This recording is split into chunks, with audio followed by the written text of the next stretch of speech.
Pues bien, mis amados hermanos, como hemos mencionado, estamos estudiando la doctrina bíblica de Dios, un tema que es importante para cada uno de nosotros porque así podemos ir afuera y hacerle saber a muchas más personas por qué creemos en Dios, por qué afirmamos que Él existe y por qué nos sometemos a lo que Él nos hace saber a través de su palabra. Recordamos que el pasaje clave de nuestro estudio es Efesios 4:6, que dice: un Dios y Padre de todos, el cual es sobre todos y por todos y en todos. Es una gran oportunidad, una gran bendición el saber tenemos un Padre que cuida de nosotros, vela por nosotros, e incluso en estos momentos de dificultad tenemos la oportunidad de estar aquí reunidos, sea de una manera virtual, pero podemos estudiar de su palabra, aprender más de Él y especialmente que lo que aprendamos lo pongamos en práctica, porque ciertamente Él vela por cada uno de nosotros. Estamos terminando este primer trimestre del 2020. Vamos a ver precisamente la 10ª lección debido a que otros compromisos anteriores hay 3 clases que no hemos podido dar, pero seguiremos dando este estudio cada miércoles mientras se presente la situación con el coronavirus, y una vez salgamos de todo eso volveremos entonces a nuestras reuniones los jueves como solíamos hacerlo, pero mientras tanto vamos a tener siempre este estudio los miércoles a las 7 de la noche. Así que hoy el tema es Dios omnipotente y omnisciente. Y cuando vemos ese tema, lo que vamos a ver en primer lugar es que son 2 de los atributos de Dios. Vamos a estudiar 4 atributos, pero vamos a estudiar 2 hoy y 2, Dios primero, la próxima semana. En esta clase, la próxima, analizaremos precisamente como mencionamos esos 4 atributos, atributos omni. Omni simple y sencillamente es un prefijo que proviene del latín y que en simples palabras significa todo o totalidad. Y es de allí que los 4 atributos que estamos estudiando, vamos a estudiar acerca de Dios, son que Él es todopoderoso, o como solemos decir, omnipotente, que Él es todo sabio, toda sabiduría, que es omnisciente, todo presente, o sea que está en todo lugar, omnipresente, y ciertamente todo benevolente, que Él es amoroso y está dispuesto siempre a darnos, a pesar incluso de que no hacemos lo que Él espera, pero Él es omnibenevolente. De estos 4, como podemos ver, están resaltados los 2 primeros, que serán los de estudio para esta semana. Así que iniciemos primeramente con Jehová Dios es omnipotente. Desde Génesis hasta Apocalipsis podemos ver cómo es establecida la omnipotencia de Dios. Y precisamente vamos a ver 2 pasajes de estos libros. Pero como venimos recordando en los estudios anteriores, recordamos que tenemos esta oportunidad de saber que incluso el libro de Génesis nos hace saber parte de esta omnipotencia por parte de Dios. Como el primer versículo dice que en el principio creó Dios los cielos y la tierra. Desde entonces vemos que ya hay poder en Él, en lo que nos manifiesta, en lo que nos hace saber. Pero es que la misma palabra de Dios nos hace saber que Él es omnipotente. Y para ello podemos ver Génesis 17:1. Leamos Génesis 17:1 y vamos a ver acerca de esta omnipotencia de Dios. Era Abraham de edad de 99 años cuando le apareció Jehová y le dijo: yo soy el Dios todopoderoso, anda delante de mí y sé perfecto. Recordemos, era un hombre de edad avanzada. Dios le había hecho una promesa de que iba a tener semilla, iba a tener simiente, iba a tener un hijo, y aún no se daba. Pero Dios le está diciendo: no dudes, sigue en el camino que te he trazado, que te he puesto. Sé perfecto, o sea, sé completo, sigue haciendo las cosas de la manera en que te lo he pedido, porque yo soy todopoderoso y yo voy a cumplir lo que te he prometido. Y sabemos efectivamente que Dios llevó a cabo todas las promesas que hizo con Abraham. Y es que en este pasaje en particular, Génesis 17:1, es la primera vez que encontramos en la Biblia este término, Dios Todopoderoso, en nuestro español. Mas en el hebreo es El Shaddai, la primera vez que encontramos este pasaje, o esta palabra, si se puede decir, en las Escrituras. Se repite varias veces más en el Antiguo Testamento, especialmente en el libro de Job. Retrata una imagen preciosa y precisa de Jehová como el fuerte. Y es que pensemos en eso, Jehová tiene la suficiente fuerza para hacer todo lo que Él necesita hacer. Y también sabemos que a través de las Escrituras, Él nos pide que seamos valientes, que seamos fuertes y que sigamos adelante incluso en momentos de adversidad, porque contamos con Él. Así que de Génesis pasamos a Apocalipsis y veamos el versículo 19, el capítulo 19, versículo 6.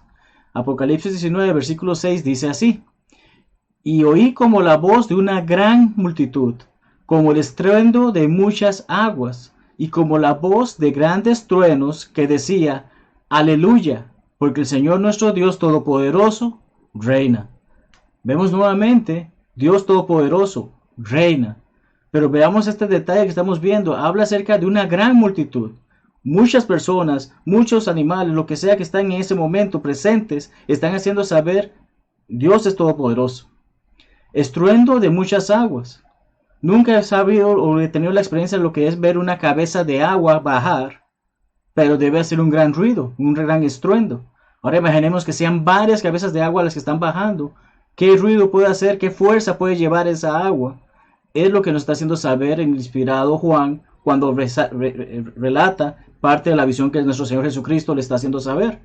Y como la voz de grandes truenos. ¿A quién no le asusta un trueno? Ahora escuchar varios caer. Escuchar ese sonido debe ser una experiencia demasiado fuerte, demasiado difícil de asimilar, un montón de truenos cayendo al mismo tiempo. Bueno, podemos ver, si eso es grande para nosotros, el Dios Todopoderoso que reina es incluso más grande que todos esos truenos, que todas esas cabezas de agua, o que esas grandes multitudes que pueden estar hablando, gritando o haciendo algo al mismo tiempo. Es lo que podemos comenzar a ver en el contexto de este pasaje. En los hombres, un poco de poder a menudo corrompe. Lo hemos visto como tal vez en un lugar de trabajo a una persona que está a un nivel inferior se le da un poquito de poder y empieza a sentirse más grande y puede llegar incluso a hacer cosas que no son correctas. Y de la misma manera, como seguimos leyendo, al gran poder corrompe por completo casi siempre a su poseedor. A una persona a la que se le da una responsabilidad demasiado grande puede llegar entonces a creerse que no hay nadie que pueda contra él y llegue a estrellarse, como comúnmente decimos. Pero Dios no es así. Dios es todo bueno, Dios es todo amable, Dios es todopoderoso, Dios es todo conocedor, como hablaremos en unos minutos. Dios es todo. Y por eso sabemos que en Él no hay corrupción. La mejor descripción que se hace acerca de nuestro Señor Jesucristo la hace el escritor Lucas en el libro de Hechos. Leamos Hechos 10:38 para ver de qué estamos refiriéndonos ahorita. Hechos 10:38 dice: como Dios ungió con el Espíritu Santo y con poder a Jesús de Nazaret, y como éste anduvo haciendo bienes y sanando a todos los oprimidos por el diablo, porque Dios estaba con él. ¿A quién le dio Dios todo poder en la tierra y en los cielos? Las escrituras dicen que fue a Jesucristo. Él vino del cielo, anduvo entre nosotros, hizo milagros, hizo señales, pero no las hizo para demostrar qué poder tengo yo, admírenme. Él lo hizo para servir, como estamos leyendo en ese pasaje. Él lo hizo para ayudarnos a comprender. Satanás nos quiere con él, mas Dios prefiere que estemos con él y que le busquemos y que hagamos su voluntad.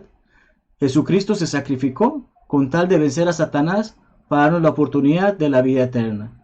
Ciertamente, un hombre sumamente poderoso, porque sabemos que era hombre y Dios al mismo tiempo, pero Jesucristo decidió humillarse, como leemos en Filipenses, hacerse siervo como nosotros, hacerse como un hombre y morir, y no cualquier muerte, sino la muerte en la cruz. Entonces vemos parte de este gran poder que Dios incluso le hace saber a través de su Hijo.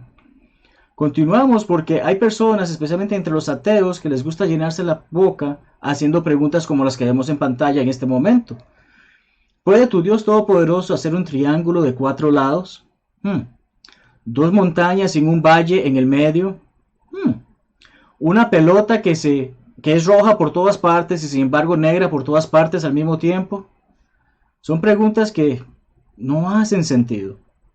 Y no hacen sentido porque incluso dentro de lo pequeña que es nuestra mente podemos comprender, no va a dar sentido lo que está hablando. Continúan, por ejemplo, una roca más pesada de lo que puede ser movido. Dices que no hay límites para lo que tu Dios infinito y omnipotente puede hacer. Los ateos y estas personas escépticas y que tienen todo este tipo de conceptos en su cabeza, lo que están tratando de hacernos saber es dándonos una ridiculez de pregunta para que nosotros caigamos en su juego de que, bueno, Dios quizás no sea capaz de hacer eso. Pero analicemos brevemente esas preguntas que acabamos de mencionar. Un triángulo de 4 lados. No hay que Esto creo que es conocimiento de primaria. Si se llama triángulo es porque son 3 ángulos. No puede tener 4 lados. Si tuviese 4 lados cambiaría a ser un rombo, un cuadrado o quizás un rectángulo. Pero jamás va a llegar a ser un triángulo porque el mismo término define son solamente 3 lados. 2 montañas y un valle en el medio. Si unimos 2 montañas y no hay valle en el medio, simple y sencillamente es una sola montaña. Porque sea como sea, siempre va a haber un momento en que esas montañas necesitan unirse en la base y es ahí donde se forma, por más pequeño que sea, un valle. Así que también es algo sin sentido que suelen hacerse preguntas. Y bueno, o es rojo o es negro, pero no puede ser de los dos colores en este caso, como se menciona en la pelota. Y ciertamente hay rocas que pueden parecer muy grandes, pero ya la maquinaria moderna nos ayuda a movilizarlas. Así que Dios incluso puede hacer eso. Tenemos este tipo de casos que estamos viendo, pero vemos que el ateo lo que trata de ponernos es una zancadilla o una prueba tratando de usar algo que para ellos es lógico, pero vemos que su pregunta es ilógica, es ridícula y por lo tanto realmente no merece que dediquemos tanto tiempo en esa respuesta como lo hemos hecho en este momento. La omnipotencia de Dios se refiere al reino de lo que es posible de lograr, no a lo que es ridículo. Si Dios nos ha hecho saber tantas cosas, nos hace saber cosas en las que se puede llegar a llevar a cabo, ciertamente Él es capaz, pero una ridiculez, ciertamente ni nosotros debemos perder tiempo, mucho menos Él va a perder el tiempo. ¿Qué le dijo el ángel Gabriel a María según Lucas 1.37? Un pasaje que muchos conocemos. Lucas 1.37 dice, porque nada hay imposible para Dios. Pero ¿cuál es el contexto de lo que estaba ocurriendo en ese momento? Tenemos una joven que no ha conocido hombre alguno, que no se ha acostado, tenido relaciones sexuales con ningún hombre, y el ángel se le está presentando a hacerle saber, vas a quedar embarazada, vas a concebir. ¿Cómo puede llegar a pasar eso si esta mujer no ha conocido hombre? Y el ángel se le dispone a explicarle, por medio del Espíritu Santo, Dios te ha seleccionado entre todas las mujeres para que lleves este honor. Eso es normal. ¿Por qué? Porque Dios ciertamente tiene el poder que hacía como nos creó a nosotros, como agarró un poco de lodo, hizo al hombre, y agarró una costilla, hizo a la mujer.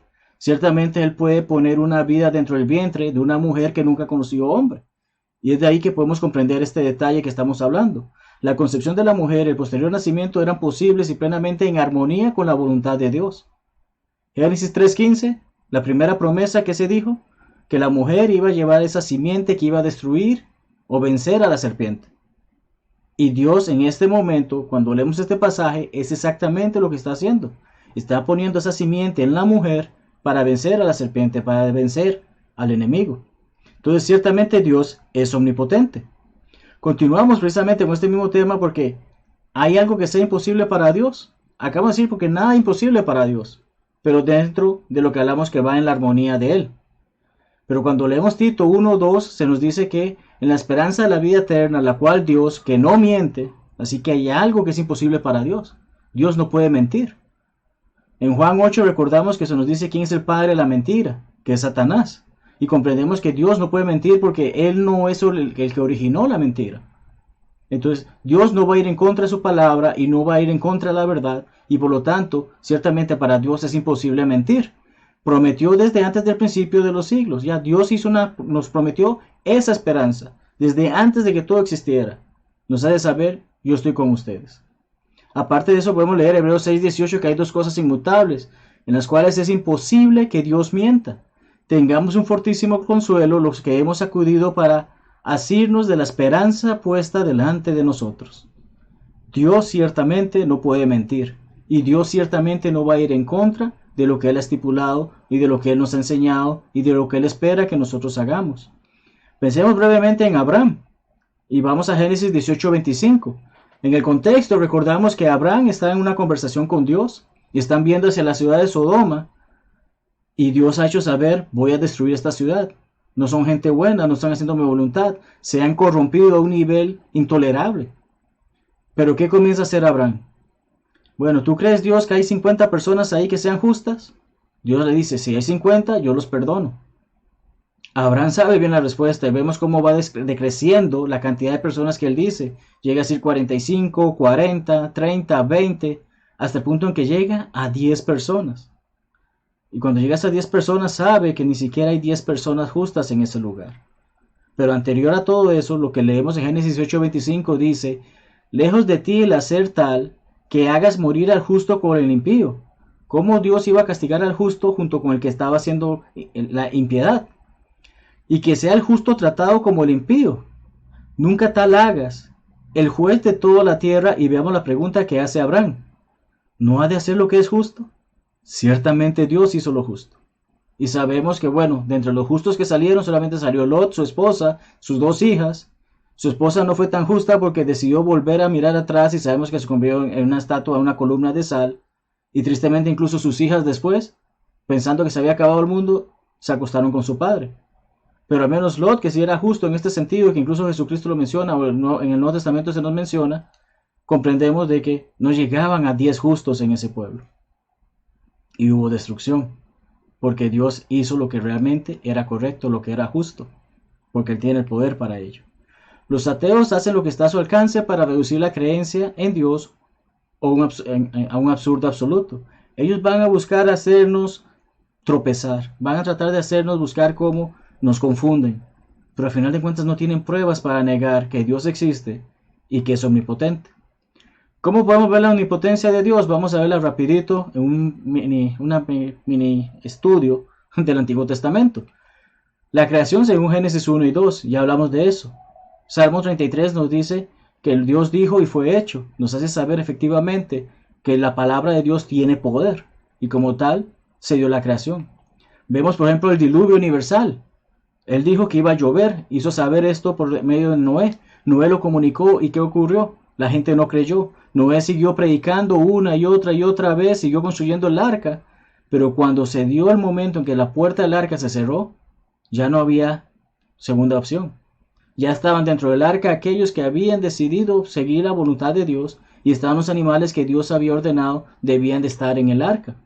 Y de ahí se dio esa limpieza, se dio esa justificación, si podemos decirlo, y vemos cómo efectivamente se preservó la vida humana y también la vida animal después de todos los eventos del arca. La liberación de los judíos desde Egipto, al separar las aguas del Mar Rojo y cuidarles y proveer para ellos en el desierto. Recordemos, Dios se acercó a Moisés y no se acercó de una manera como una persona o como un viento, sino que a través de ese arbusto en fuego. Y le hace saber yo soy el que soy. Y le hace saber todo este tipo de cosas y le da ese poder, le da esa autoridad a Moisés para que sea el que vaya y hable con el faraón. Que busque la manera de negociar para que libere al pueblo de Israel y que después de todas esas plagas finalmente son liberados. Mas el faraón cambia de mente, cambia de opinión y que él decide ir tras ellos. Y la única manera de escape fue abriendo el Mar Rojo y hace que entonces estas personas pasen, lleguen al desierto. E incluso en el desierto Dios provee para ellos para que no les haga falta nada. Eso es tener poder. ¿Qué persona puede hacer eso? Ninguna. Llevarles a la victoria en tierras de Canaán contra naciones paganas. Recordamos que tenían bastantes batallas para poder llegar a la tierra prometida. Muchas de esas batallas quizás eran inferiores en número, inferiores en tamaño, inferiores en tecnología militar, si podríamos decirlo. Pero ellos salieron adelante. Recordemos en Jericó y a Rahab cómo se dio esa situación de que ella hizo saber, hemos escuchado sobre ustedes. La preparación del camino para el Mesías y la redención ofrecida. Recordamos en este caso a Juan el Bautista, del cual incluso Isaías había profetizado antes. Había hecho saber acerca de que este hombre vendría a preparar el camino. Pero ¿cómo llegó este hombre al mundo? ¿Eran también sus padres personas jóvenes? No. ¿Personas fértiles? No. Su mamá no era fértil y era una mujer mayor. Pero Dios, en su plan infinito y con todo su poder, decidió, efectivamente yo les voy a hacer saber que este hombre va a venir, va a nacer este niño de esta pareja y va a preparar el camino para el que ha de venir, que es el Mesías. Y ambos que predicaban, el reino se ha acercado. La redención ofrecida por Dios se estaba llevando a cabo. La salvación del hombre ante los estragos del pecado, entonces Dios nos está dando esa fortaleza, nos está dando esa oportunidad, nos ha hecho saber, he enviado a mi Hijo para que el que en él crea no se pierda, mas tenga vida eterna. Dejen el pecado se queda atrás, y aquellos que han obedecido la voluntad de mi Hijo, entonces van a estar en ese pueblo elegido, en ese pueblo en el que somos parte nosotros hoy en la iglesia del Señor, porque ya no vivimos en el pecado, sino que vivimos en el Señor. El hermano Taylor culmina esta sección acerca de Jehová Dios es omnipotente de la siguiente manera.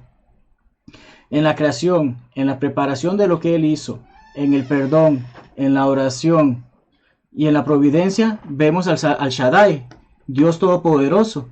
En una acción admirable, un humilde honor debe caracterizarnos a todos al servir a Jehová omnipotente, al poderoso Cristo y al señorial y fuerte espíritu de santidad. Veamos ahora entonces, Jehová Dios es omnisciente. Recordamos, omnipotente es que tiene todo poder, omnisciente es que tiene todo conocimiento. Conocimiento de todas las cosas reales y posibles, atributo exclusivo de Dios. Eso es lo que significa omnisciencia a través de la Real Academia Española. Hablamos aquí que Dios conoce el pasado, presente y futuro. Dios conoce todo. Dios lo sabe todo. Dios lo sabe antes de que existiéramos. Dios lo sabe mientras existimos. Y ciertamente va a saber incluso antes, después de que existamos. Él ha estado siempre presente porque para Él no hay tiempo. Leamos qué dice Pablo acerca de la iglesia en Efesios 4, 10 y 11. Porque ahí se nos ha de saber acerca de la importancia de la iglesia en el plan de Dios. Dice así: para que la multiforme sabiduría de Dios sea ahora dada a conocer por medio de la iglesia a los principados y potestades en los lugares celestiales, conforme al propósito eterno que hizo en Cristo Jesús nuestro Señor.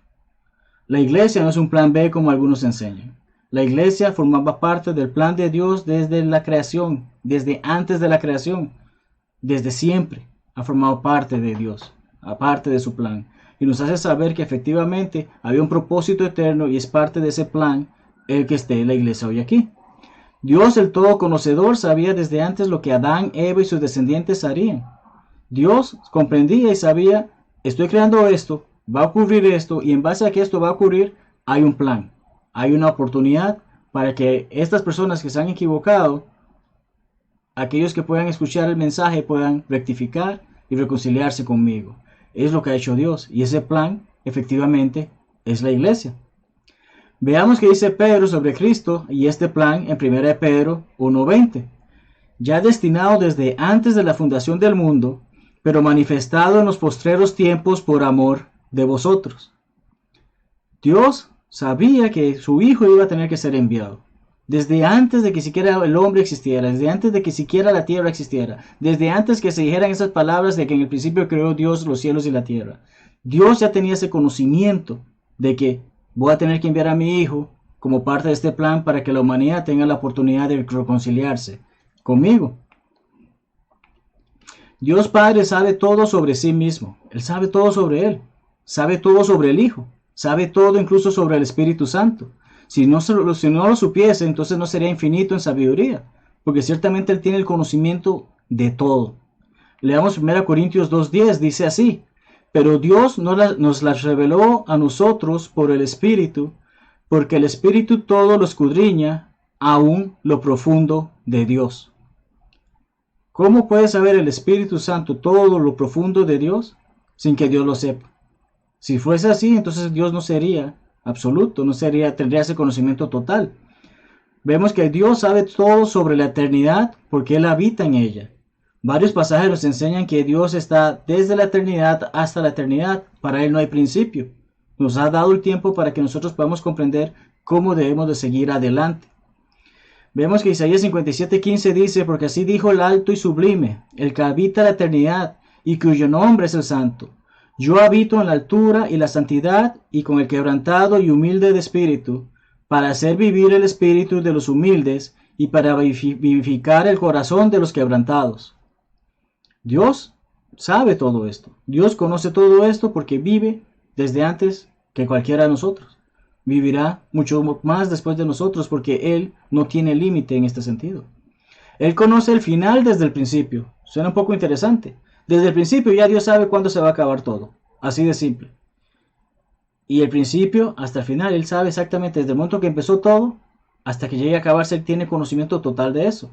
Isaías 46:9-10 dice así: acordaos de las cosas pasadas desde los tiempos antiguos, porque yo soy Dios y no hay otro Dios, y nada hay semejante a mí, que anuncio lo por venir desde el principio, y desde la antigüedad lo que aún no era hecho, que digo, mi consejo permanecerá, y haré todo lo que yo quiero. Veamos Hechos 15:18. Esto es dicho por Jacobo, a quien luego llegamos a conocer como Santiago, el que escribió esa carta, el medio hermano en sangre de nuestro Señor Jesucristo. En Hechos 15:18, Jacobo nos hace saber, dice el Señor, que hace conocer todo esto desde tiempos antiguos. Todo lo sabe, todo lo preparó, todo lo reveló, todo nos ha hecho saber exactamente esto va a ocurrir de estas maneras, porque Dios tiene todo el conocimiento. Y recordamos que su Hijo Jesucristo nos dijo que del día y la hora solamente el Padre sabe. Esto es lo único que no ha sido revelado. Porque pensemos simplemente, si yo supiese que el fin del mundo es mañana a las 3 de la tarde, ¿qué voy a tratar de hacer a las 2:55? Ponerme en paz con Dios. Pero como no sé a qué hora es, debo estar en paz con Dios desde hoy mismo para poder hacer las cosas de la manera que agradan a Él y estar preparado para cuando ese gran día o ese gran momento llegue. Pues bien, Dios también sabe de asuntos que son considerados diminutos o incluso insignificantes. Veamos lo que dice Jesucristo en Mateo 10, 29 al 30. ¿No se venden 2 pajarillos por un cuarto? Con todo, ni uno de ellos cae a tierra sin vuestro Padre. Dios sabe el momento exacto en que cada pajarillo, cada ave o cada animal o cada ser humano ha de morir. Él es consciente de eso, Él lo sabe. También nos dice que incluso nuestros cabellos están todos contados. ¿Quién de nosotros puede saber cuántos cabellos tenemos en nuestra cabeza? ¿Quién de nosotros puede responder esa pregunta? ¿Quién no ha perdido la cuenta? Hay otros pasajes que nos dicen que Dios se sabe el nombre de las estrellas, una por una. ¿Y cuánto nos sentamos a ver las estrellas en la noche y perdemos la cuenta? Dios tiene todo ese conocimiento, a Dios no le hace falta nada de eso. Y esos pequeños detallitos que quizás nosotros deseamos ignorar o pasamos por alto, incluso esos detalles, Dios lo sabe muy bien. Cuando leemos Job 38 al 41, que no vamos a hacerlo en este momento obviamente por razones de tiempo, es una gran lección de humildad. En esos capítulos vemos esa conversación que Dios tiene con Job. Recordamos esos amigos que Job tenía que no eran tan amigos, que se hacen situaciones de que le hacían saber muchas cosas y que Job comienza a hacer estas preguntas hacia Dios. Pero llega a darse esa conversación con Dios que solamente vamos a repasar lo que dice el capítulo 40, versículos 1 y 2, acerca de la respuesta que Dios le está dando a Job. Además respondió Jehová a Job y dijo, ¿es sabiduría contender con el omnipotente? El que disputa con Dios responda a esto. ¿Quién de nosotros es el valiente de tratar de ponerse frente a Dios y hacerle preguntas como de que tú por qué eres el omnipotente? ¿Cómo yo tengo más sabiduría que tú? Los ateos tal vez traten de hacerlo, pero incluso ¿cómo pueden hacerlo si dicen no creer en Dios? Pero la persona que se atreve a hacer esas preguntas, más le vale que tenga la respuesta. Y sabemos que en ese caso todos fracasaríamos en ese examen, porque no sabemos la respuesta. No podemos contender contra el omnipotente porque Él tiene el conocimiento de todo. Él sabe todo, Él tiene poder sobre todo, y es lo que hemos venido hablando en esta noche. Dios sabe todo sobre el hombre. Vamos a ver brevemente Salmos 139, 1 al 6, para ver lo que estamos hablando. Cómo David expone algo tan valioso para nosotros hoy en día de poder ver que Dios sabe todo sobre nosotros. Oh Jehová, tú me has examinado y conocido. David afirma, ya Dios sabe qué es lo que ha pasado con su vida e incluso lo que va a pasar después. Tú has conocido mi sentarme y mi levantarme. O sea, Dios sabe en qué momento descansamos y en qué momento trabajamos. Has entendido desde lejos mis pensamientos. Dios sabe lo que está pasando por nuestras mentes, aunque nosotros pensemos que no es así. Continúa y dice, has escudriñado mi andar y mi reposo. Dios sabe en dónde hemos estado metidos, cuánto tiempo hemos estado metidos allí, cuánto tiempo hemos dormido. Él sabe todo. Y todos mis caminos te son conocidos. ¿A qué hora fui a tal lugar? ¿Por qué fui a tal lugar? Todo eso Dios lo sabe. Pues aún no está la palabra en mi lengua, y aquí, oh Jehová, tú la sabes toda. O sea, este estudio que estamos haciendo en este momento y las palabras que yo estoy diciendo, no es que se me acaban de ocurrir. Puedo estar estudiando y puedo pensar que simplemente estoy hablando por hablar, si se podría decir de alguna manera, ¿verdad? Pero lo que estamos tratando de hacer ver es, ya Dios incluso antes de que yo diga lo que estoy diciendo en este momento, Él sabe qué es lo que está saliendo de mi boca. David reconoce eso. En el versículo 5 dice, detrás y delante me rodeaste, o sea, no hay forma de que yo escape de Dios, Él está presente en todo lugar. Y sobre mí pusiste tu mano. Tal conocimiento es demasiado maravilloso para mí. Ya, poder comprender eso nos cuesta. Poder comprender que efectivamente Dios está con nosotros, y como mencionamos en Efesios 4:6, por todos nosotros y en nosotros, que es uno que está allí con nosotros, nos maravilla. Nos permite ver Dios es mucho más grande de lo que yo pueda llegar a comprender. Alto es, no lo puedo comprender. Entonces vemos que David nos hace saber esto hace ya un buen par de años. Y comprendemos que efectivamente Dios es omnisciente, tiene todo conocimiento. Leamos ahora Hebreos 4:12, dice así: porque la palabra de Dios es viva y eficaz, y recordamos, utilizamos muchas veces este pasaje para hablar acerca del poder de la Biblia. Más cortante que toda espada de dos filos, y penetra hasta partir el alma y el espíritu, las coyunturas y los tuétanos, y prestemos atención a esto, discierne los pensamientos y las intenciones del corazón. Dios sabe muy bien qué estoy pensando, por qué quiero hacerlo, por qué me gusta, por qué quiero caer en eso. Conoce cada una de mis acciones, conoce cada uno de mis pensamientos antes de mis acciones, y conoce ciertamente las intenciones que tengo. Y el inspirado escritor nos hace saber en el siguiente versículo siguiente: no hay cosa creada que no sea manifiesta en su presencia. Somos parte de su creación, así que somos manifiestos en su presencia. Antes bien, todas las cosas están desnudas y abiertas a los ojos de aquel a quien tenemos que dar cuenta. Hermanos, no importa cuánta ropa lleve puesta encima ahorita, Dios sabe hasta lo más interno de mí. Dios sabe lo que hay en mi corazón, que es mi mente. Dios sabe cada uno de los pensamientos. Dios sabe todo acerca de cada uno de nosotros. Salmo 11:4 dice: Jehová está en su santo templo. Jehová tiene en el cielo su trono. Dios no está aquí físicamente, si podemos decirlo con nosotros. Él está en el cielo. Sin embargo, estando allá, sus ojos ven, sus párpados examinan a los hijos de los hombres. Dios está atento de cada uno de nosotros, lo que hacemos, cómo lo hacemos, por qué lo hacemos. Y debemos tener esa confianza de saber, Él me está viendo y como tal, debo darle lo mejor de mí, porque Él lo conoce todo. Tras haber escuchado a Jehová, Job dice lo siguiente, leamos Job 42:2. Yo conozco que todo lo puedes, y que no hay pensamiento que se esconda de ti. Job comprende esto, ve la necesidad, ve la importancia, ha comprendido a través de todas las pruebas esas que Dios comenzó a hacer esas preguntas y de las cuales él no tenía respuesta. Él llega a comprender: yo conozco que todo lo puedes y que no hay pensamiento que se esconda de ti. No hay forma de que yo pueda ocultarle algo a Dios, por más vivo que me crea. No hay forma de que yo pueda ocultarle algo a Dios. Puedo ocultárselo a mi esposa, a mi hijo, a mis hermanos, a mis jefes, a mis compañeros de trabajo, a quien viaja conmigo en el bus, etcétera, etcétera. Pero a Dios no puedo ocultarle nada, que todo lo conoce, todo lo sabe. El salmista nos hace saber que Dios está atento a nosotros. Salmo 33:14 y 15 nos hace saber que desde el lugar de su morada miró sobre todos los moradores de la tierra. Dios tiene acceso a ver a cada uno de nosotros y saber qué ocurre con cada uno de nosotros. Él formó el corazón de todos ellos. Ninguno de nosotros construyó nuestro propio corazón o nuestra propia mente. Dios es el que nos ha dado y nosotros somos quienes hemos desarrollado a través de los años. Atento está a todas sus obras. Dios no nos deja por fuera. Él quiere saber que estemos bien y Él busca que nosotros hagamos su voluntad siempre.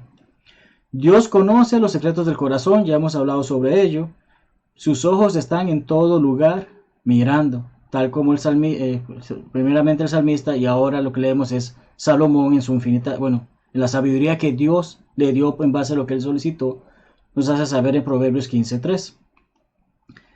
Ahora bien, si Dios todo lo sabe, ¿por qué dejó que Adán y Eva? Es un argumento que algunos dan. Es un argumento que algunos tratan de hacer ver y que realmente no hay libre albedrío si realmente Dios ya sabía que ellos iban a pecar. Es lo que tratan de argumentar. Otros tratan de argumentar, Jesucristo predicó y profetizó acerca de que alguien lo iba a traicionar. Jesucristo sabía que iba a ser Judas. Jesucristo sabía todo esto. Entonces, ¿por qué no hubo libre albedrío de parte de Judas? Porque ya estaba predestinado que él iba a hacer esto. Es parte de ese pensamiento, esos argumentos que tratan de meter en nuestras mentes. Hay algunos que incluso se van al libro de Jeremías y acerca de los sacrificios que se hacían de hijos a Baal. Y hacen saber que realmente Dios no conocía estas cosas, porque si Él conocía estas cosas, ¿cómo dejó que ocurrieran? Es absurdo, hermanos, lo que se está diciendo sobre eso. ¿Por qué? Porque precisamente desde el principio Dios dio la oportunidad de libre albedrío. Dios sabía lo que iba a pasar, mas no lo iba a detener porque va en contra de su naturaleza, que es lo que hemos estado hablando durante esta clase. Todos estos son actos hechos por el libre albedrío del hombre. No es algo que escapa al conocimiento previo de Dios. Dios sabía que iban a ocurrir, pero no iba a imponer su voluntad, porque para eso nos dio la misma, sino acciones que Él nunca sancionó, endorsó ni aprobó. Hermanos, cada vez que nos metemos a ver pornografía en la computadora, cada vez que buscamos a una mujer en la calle, cada vez que nos metemos a tomar alcohol o en el casino o en tantas actividades que son pecaminosas, Dios sabe que las vamos a hacer, pero a Él no le gustan. Él no las aprueba, no las sanciona. Si se puede decir, en el sentido de que Él no está avalando que nosotros hagamos eso. Él nos conoce y ciertamente espera que si hemos caído en una de esas tentaciones, podamos dejarla para arrepentirnos y venir a Él. Porque Él no nos está probando eso, pero nos ha dado la libertad de decidir, ¿lo hago o no lo hago? Si sé que es algo pecaminoso, sé que no debo de hacerlo. Si caigo en él, sé que debo someterme a las consecuencias de ello. Pues bien, hermanos, es así como vamos concluyendo la clase del día de hoy. En primer lugar, deseo recordarnos que los casos de omnipotencia y omnisciencia de Dios son herméticos para una seguridad sublime. No hay forma de que podamos negar la omnipotencia y la omnisciencia de nuestro Señor, de nuestro Padre Celestial. No hay forma de hacerlo. Hemos leído varios pasajes y hemos visto también eventos que nos hacen saber efectivamente Dios tiene el poder de todo lo que ha hecho y tiene todo el conocimiento de lo que ha llevado a cabo antes, durante y después de cualquiera de nosotros. Es un pensamiento aleccionador saber del conocimiento total de Jehová sobre nosotros. Porque nos ayuda a comprender. Antes de hacer eso, ya Dios sabe que no debo caer en eso. Y Dios me ha hecho saber, Él está viéndome y no debo de permitirme caer en esas tentaciones. Porque aunque Dios sepa que las voy a llevar a cabo, si las llevo a llegar a cabo, ciertamente Él no quiere que nosotros lo hagamos. Finalmente, Dios no se involucra en el reino de la ridiculez, en el manejo de su poder infinito. Si un ateo quiere pensar que un triángulo tiene 4 lados, ese es problema de él. Todos sabemos que son solamente 3 lados y que su mismo nombre lo involucra. Es de allí que podemos comprender, Dios no se va a rebajar a la ridiculez de responder preguntas que no tienen sentido. Y eso nos hace a nosotros saber que debemos defender su palabra de la manera en que podemos darle lo mejor en cada momento de nuestras vidas. Finalmente, hermanos, hemos hablado acerca de la omnipotencia y la omnisciencia de Dios. La próxima semana estaremos hablando de la omnipresencia y la omnibenevolencia de Él. Dios les bendiga, les lleve con bien y gracias por acompañarnos en esta noche. Este es el día que el Señor nos dio.